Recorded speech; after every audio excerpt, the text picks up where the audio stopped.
Major Social Studies, Let Reviewer General Education, Social Science. Philippine History. Next slide. What is history? History is defined as a narrative, written, visual, oral, or a combination of all three, about past events that has meaning to a certain group of people in a given time and place. What is the importance of history? According here, the importance of history, number one, if we find meaning in history, then it will gain the power to change our lives. Number two, making people see their past, binibigyan nito yung pagiging Pilipino natin. Binibigyan pansin, binibigyang importansya ang pagiging Pilipino. Number three, history gives us a way of looking at the world and dealing with it and its problems. Nagkakaroon ng focus sa mundo na ating ginagalawan. Pag binigyan nating focus ang ating daigdig, makikita natin yung pagharap, pagbigay ng mga solusyon sa mga problema. Next is culture. What is culture? Culture, this is shared beliefs, values, customs, and artifacts that the members of society use to cope with their world and with one another, and that are transmitted from generation to generation through learning. Ang culture, hindi lamang ito natitigil sa isang henerasyon, bagkus ito ay pasapasa. Sa ngayong henerasyon, mapapasa sa susunod, mapapasa ito sa susunod na henerasyon at may tatanggap ng kultura na isinasalin lahi o isinasalin sa bawat henerasyon na dumadaan. The Philippines. The Philippines, maraming tawag sa Pilipinas. Isa dito, binansagan ang Pilipinas bilang the Pearl of the Orient Seas. At sinasabi din na ito ay most ethnically diverse country in Asia. This is an archipelago in Southeast Asia situated along the Pacific Ring of Fire. It is also composed of three main island groups: Luzon, Visayas, Mindanao, currency Philippine peso, staple food rice, national anthem Lupang Hinirang. What is the motto of the Philippines? Motto, makadiyos, makatao, makakalikasan, makabansa. Aside from the Pearl of the Orient Seas, may mga iba pang katawagan ang Pilipinas. At iyan yung nasa sunod na slide.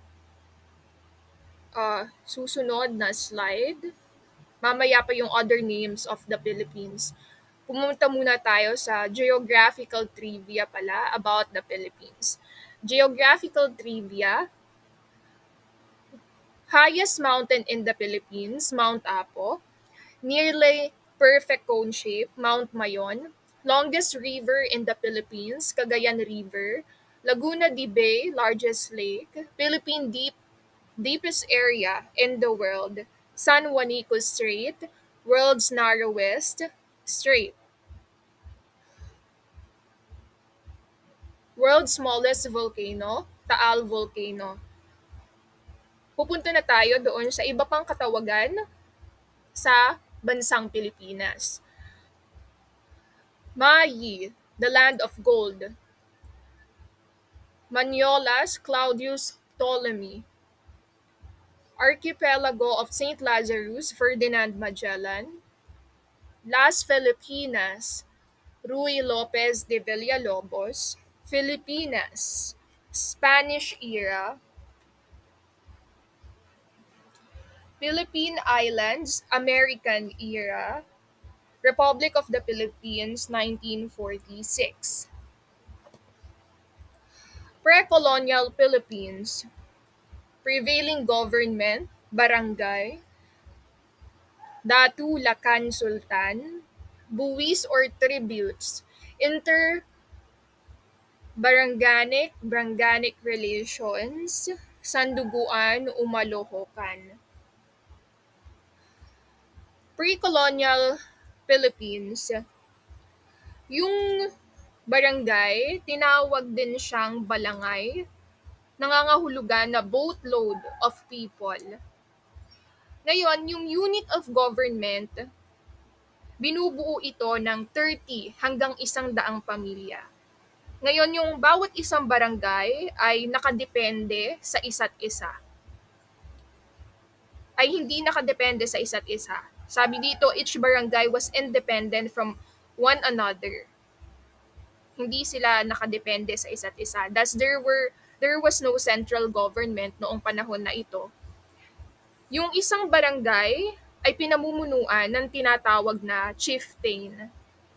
Na yung chieftain, tinatawag din siyang datu, lakan o sultan. Na ang, na ang pangunahing trabaho ay ang mamuno sa mga nasasakupan nito at itaguyod yung kapakanan at interes ng mga nasasakupan nito. Itong mga datu, lakan o sultan, mataas ang pagtingin ng mga miyembro ng lipunan, kasama na dito yung chieftain sa mga nakakadanda.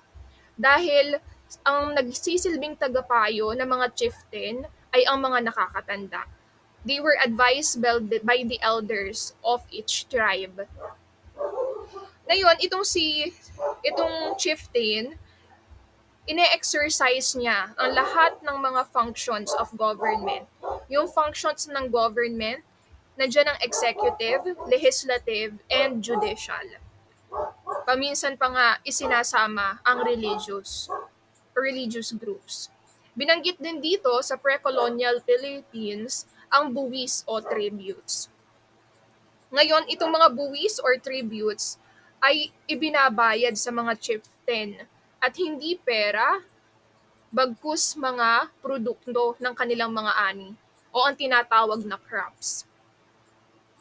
Ngayon, nasasabi, nabanggit din dito yung tinatawag na pagkikipagkalakalan ng mga Chino sa Pilipinas. According to the text of the Chinese merchants who traded in the Philippines, pre-colonial Filipinos were honest. They paid their debts even if a year has already passed. Binabayadan nila yung kanilang mga utang kahit 1 taon na ang nakalipas.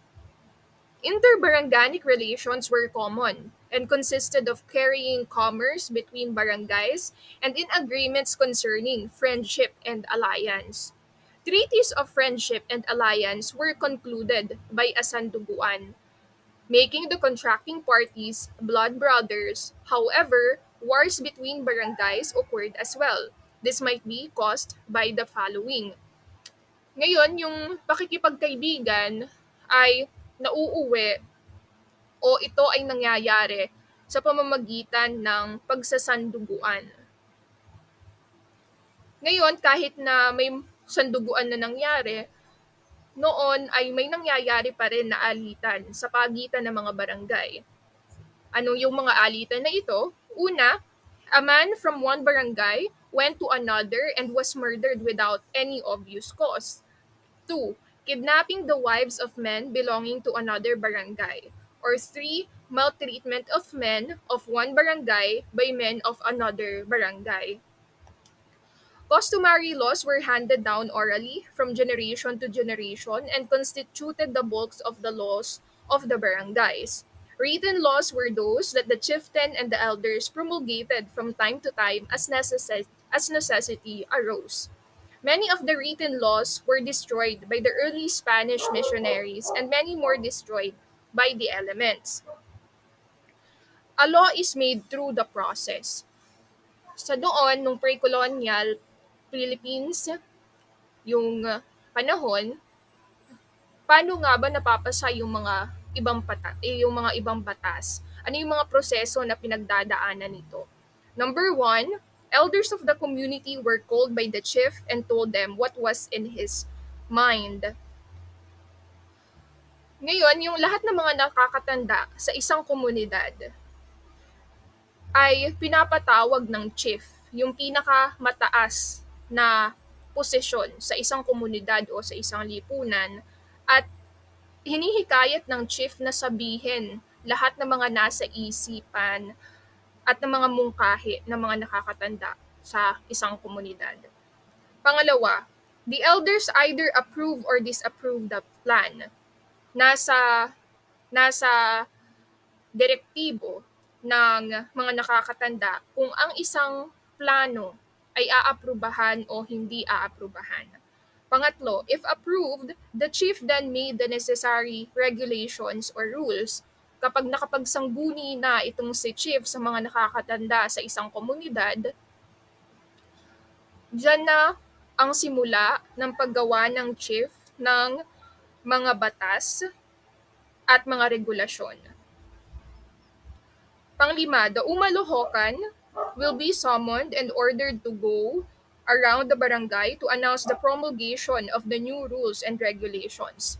Nung pre-colonial, kapag naaprubahan na itong mga batas, yung tinatawag na Umalohokan, ito yung mag-iikot sa mga barangay para para banggitin o pagbigay alam sa mga nakakarami ang bagong napatupad na batas at napagdesisyonan na regulasyon na ipinatutupad sa buong komunidad o sa buong lipunan. Pang-anim, the Umalohokan called the attention of the subjects by ringing the bell that he had with him. Itong Umalohokan, may daladala silang maliit na bell. At iyon yung kanyang kanyang ginagamit sa paglilibot para mabigyang atensyon ang ipinapatupad ng chieftain sa isang barangay. Pangpito, the people gathered around him and heard from him the provisions of the new law. Itong Umalohokan, binabanggit niya ang bagong batas na ipinapatupad ng chief sa pamamagitan ng payo ng mga nakakatanda sa isang komunidad, at ang mga subjects o ang mga nasasakupan o ang mga tao, miyembro ng lipunan, ng komunidad o ng barangay na iyon ay nakaikot sa kanya para pakinggan ang bagong batas o regulasyon na ipinatupad o sinang-ayunan ng mga nakatatanda at ng chief. Pangwalo, the law is effective immediately. Anybody violating the law was promptly arrested and brought before the chieftain to be judged according to the merits of the case. Itong bagong batas, ito'y kailangan ng ipatupad agad-agaran. Ngayon, kung sino man yung hindi tutok din ang bagong napagsang-ayunan na batas, ay siyempre sila'y aarestuhin at ipapadala sa chieftain. At ang chieftain ang gagawin, bibigyan niya ang hatol, ng nararapat na hatol dun sa kasalanan na nagawa o paglabag na nagawa ng subject na ito. Social classes in pre-colonial Philippines. A. Nobles, B. Freemen, C. Dependents. Under ng dependents, merong aliping namamahay at aliping sa gigilid. Itong nobles, tinatawag din silang maharlika. Consist of the chiefs and their families, kinabibilangan ng chiefs, tapos yung kanilang pamilya. They enjoyed rights that were not usually enjoyed by the other members of society. B. Freemen o ang tinatawag na timawa. Includes the dependents who had earned their freedom. C. Dependents alipin.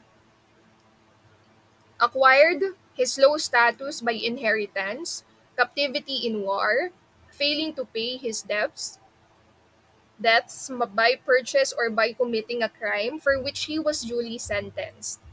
There are two main types of dependents. Yung aliping namamahay, meron na itong sariling pamilya at bahay. Serve his master during planting and harvest seasons. Ito din yung nagbubungkal para sa kanyang amo na tinatawag noon na master. help in the construction of the master's house. Sa pagkukumpuni, pag may inaayos kapag may inaayos na bahay, itong aliping namamahay, tinutulungan niya yung kanyang amo o yung master niya. Serve the visitors of the master. Pangalawa, aliping sagigilid. Ang aliping sagigilid, kung ikukumpara sa namamahay, mas mataas ang namamahay. Sapagkat itong mga aliping sagigilid, hindi gaya ng aliping namamahay, wala silang sariling property. Kakatira sila dun mismo sa bahay ng kanilang amo. Ngayon, hindi daw sila pwedeng magpakasal kapag walang consent nung amo nila, nung master. Ito ay nung pre-colonial time sa Pilipinas. Ito yung social classes. The coming of the Spaniards. The Age of Exploration, Treaty of Tordesillas, Ferdinand Magellan, the Magellan Expedition. The coming of the Spaniards. The Age of Exploration is a period of competition among European rulers to conquer and colonize lands outside their original domains. Itong Age of Exploration, ang mga nag-colonize sa atin, yung mga naging pinuno ng mga taga ibang bansa na galing pang Europa, sila ang kanilang pinakatrabaho rin ay maghanap ng mga kalupaan na masasakop nila. Initially, the goal was to find alternative routes by sea to get to Asia. Ang kanila ding pinakatunguhin o objektibo maghanap ng alternatibong ruta sa pamamagitan ng paglalayag sa dagat para makapunta o makatungo sa Asia. Kasi yung Asia, alam nila na ito yung pinakapangunahin na pinagkukunan ng mga spices at iba pang mga pangangailangan, other commodities. Existing routes to Asia were mainly by land and cost very expensive. Sabi nila, ang paglalayag o para makakuha ng mga kailangan na ibang mga resources, ang tanging noon ay meron sa pamamagitan lamang sa ng kalupaan yung kanilang pagtatravel. Kaya kailangan nilang maghanap ng alternatibong ruta. Ngayon, nakahanap sila ng alternatibong ruta dito sa Asia kung saan pwede silang maka-access nung mga spices na kinakailangan nila para sa kanilang sangkap sangkap sa pagluluto. At sa paghahanap nila ito na pwede pala sa dagat, mas magiging matipid ang gastos nila pagdating sa pakikipagkalakalan. Portugal and Spain became the early leaders of the exploration. Ngayon, ang Portugal at Spain, ito yung magaling at tinaguri ang pinakauna sa exploration. Sila kumbaga ang unang nakahanap ng mga ruta para mapabilis, mapadali ang pagkakalakalan. Through the Treaty of Tordesillas, the two countries divided up to explore the New World. All countries lying to the east would belong to the King of Portugal. So, east. So, dito yan banda. Kasi ito yung north, east, west. Ito pala yung east. North, east, west, south. So, yon nung east would belong to the King of Portugal. Yung Africa, sa ano ba yung nasa King of Portugal? Yung bandang east dito sa side. Yun yung Africa, India, and Brazil. Yun yung na-explore ng mga taga-Europe. And all countries to the west. Kabaliktaran, magkasalungat. Dito yung east, dito yung west. Ngayon, yung mga sa west part naman, yung sa east ay para sa hari ng Portugal. Ito namang sa ating west, dito sa west ay para naman sa hari ng Espanya. Yun yung tinatawag na din na New World noong panahon ng Espanyol, ng Spaniards. Yun.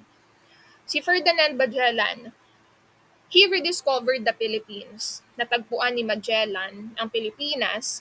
Siya ay isang manlalakbay na galing Portugal. Siya ay Portuguese explorer who approached the Spanish king Charles V because his plan to sail west was rejected by the King of Portugal. Nung hindi sumang-ayon ang hari ng Portugal sa kanyang plano para maglayag, lumapit siya sa hari ng Espanya na si Charles V. Kasi hindi naman siya pwedeng maglayag lang ng walang pasabi. Kailangan din niya ng mga armas, kasangkapan sa kanyang paglalayag.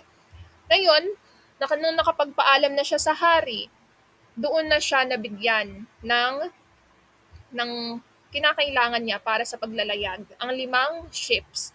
5 ships. Ang pangalan noon ay San Antonio, abandoned the mission. Itong San Antonio, hindi nagwagi kasi sa kalagitnaan ng mission, inabandona.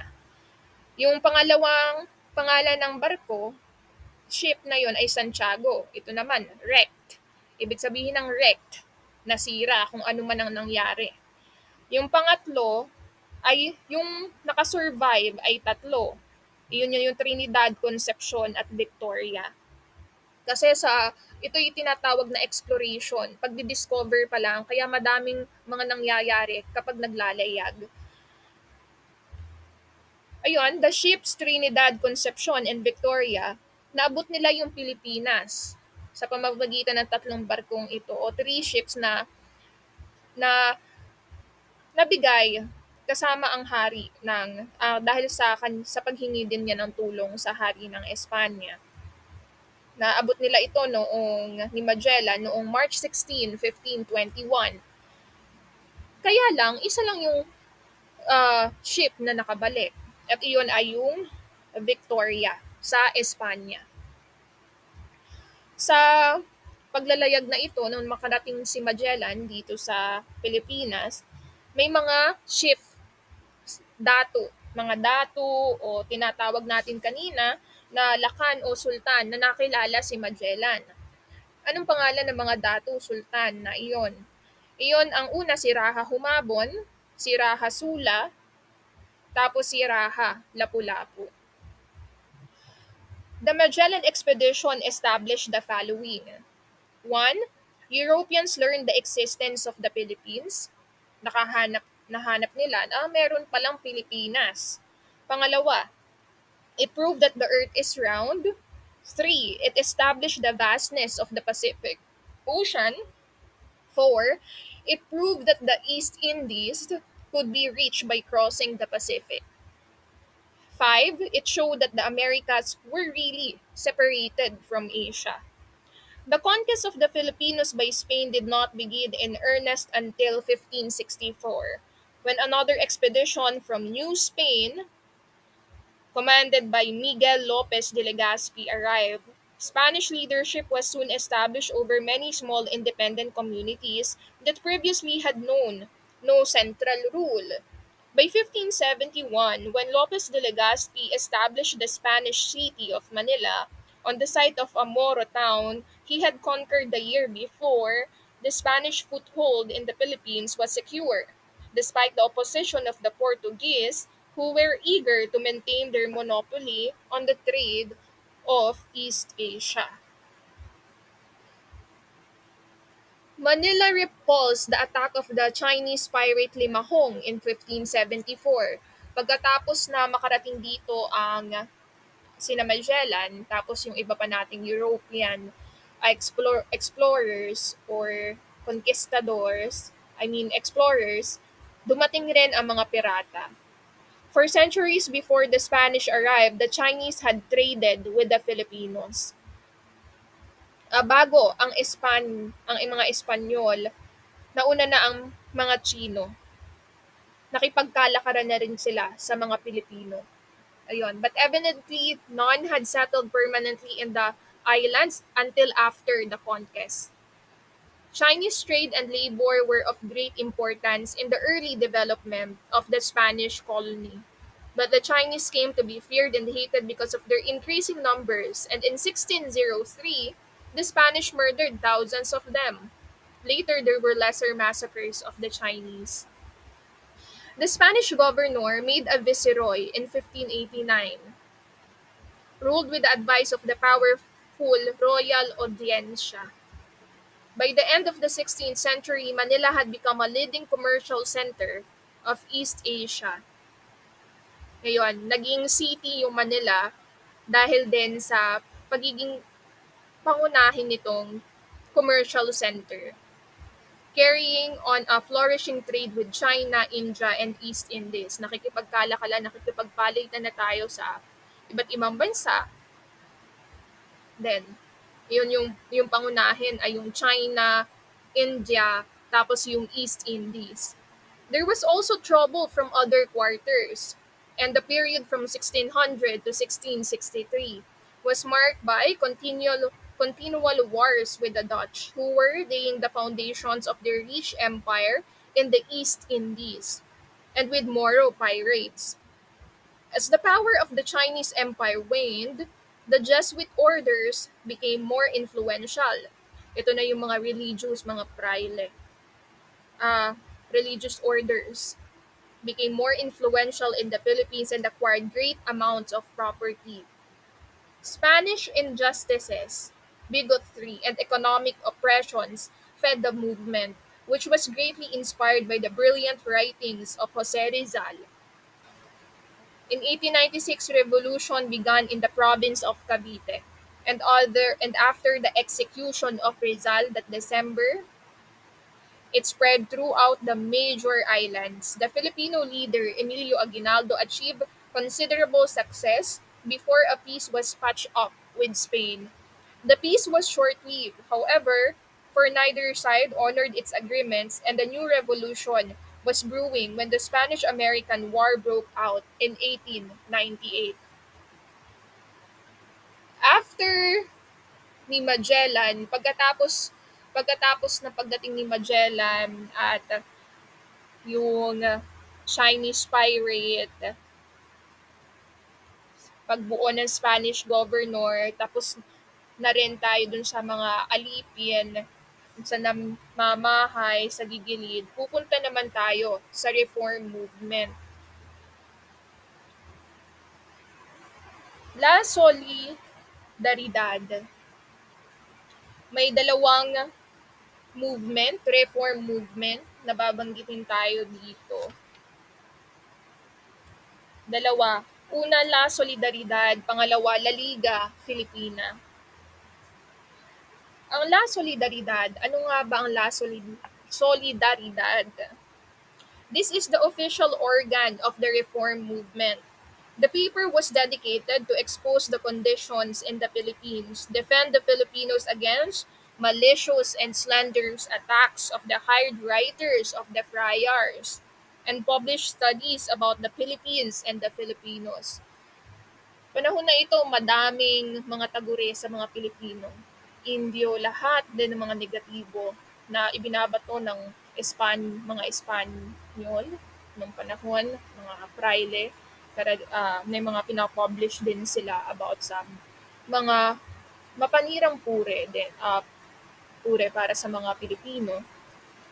Ngayon, in writing for the soul, the reformists use pen names for obvious reasons. Ngayon, may mga tagapagtanggol din tayo sa paraan ng sa paraan ng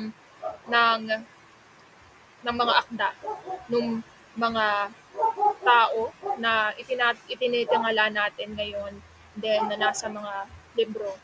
Nandyan si Jose Rizal, kaya gumamit sila ng mga pen names din at iyon ang kanilang ginamit sa kanilang mga akda. Hindi nila hayagang binibigay ang kanilang mga tunay na pangalan. Si Jose Rizal gumamit ng pen names Dimas Alang, Laong Laan. Si Mariano Ponce gumamit ng Tikbalang, Naning Kalipulaco. Pangatlo, si Antonio Luna, gumamit siya ng Taga-Ilog. Si Marcelo H. Del Pilar, gumamit ng Plaridel. At si Jose Maria Panganiban, gumamit ng Humapa. It was successful in representing the ideals of the Filipino reformist group. It also exposed the evils in the Philippine society. And it belied the claim that Filipinos had no civilization before the coming of Spaniards. Walang kalayaan maging sa ekspresyon at pagpapahayag.